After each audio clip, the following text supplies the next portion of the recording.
አሳልፈሽ ትሰጪኛለሽ ብዬ አስቤ አላውቅም። ገባሽ?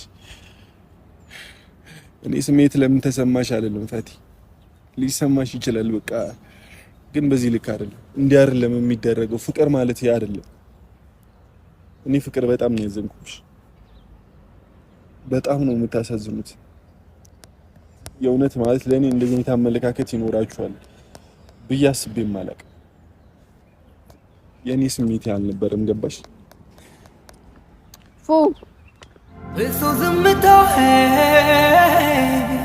አንቺን ካሳጣኝ እንግዲህ ልቻለው ፍቅር በቃኝ። እኔ ከሱ ጋር ጓደኛ መሆን ፈልጋለሁ፣ ፍቅረኛ ባልሆን። ምክንያቱም እሱን የመሰለ ሰው ከጎኔ ማጣት አልፈልግም እና ለሱ ያለኝ ስሜት ምንም አይነት ስሜት የለኝም ማለት አልችልም ለሱ። ግን ያንን ስሜት መደበቅ አለብኝ የግድ።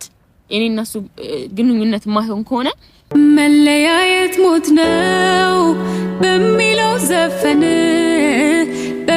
ዘፈን በእንባ ታጥበን ነበር ስትተቃቅፈን።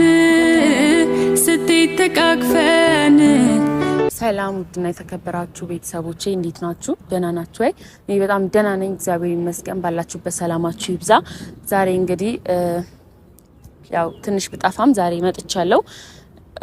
የመጣሁበትም ጉዳይ ደግሞ ሁሉን ነገር ለማጥራት ነው። ምክንያቱም ሰሞኑ ብዙ ነገር እየተባለ ነው፣ ብዙ ነገር እያየን ነው እና ይሄ ሁኔታ ደግሞ እስከመቼ ብዬ ዛሬ ነገሩን ለመጨረስ ነው የመጣሁት። በቃ ድምድም አድርጌ ምንም ይሄ ነገር ተንዛዛ ህይወታችን ላይ አንድ ነገር በተደጋጋሚ ሲደጋገም በቃ ህይወታችሁ እንዲሰለቻችሁ ነው የሚያደርገው። እኔ ደግሞ ያንን ነገር አልፈልገውም። ምንድነው ዛሬ ያው በቀደም ባለው ቪዲዮ ፈቲ ፉፉ እንደምታፈቅረው ተናግራ ነበረ እና ለኔም ለኦዲየንስም በካሜራ ፊት ተናግራ ፉን እዛው ቀጥራው ለፉ ልትነግረው ስትል አስቆሚያት ነበረ።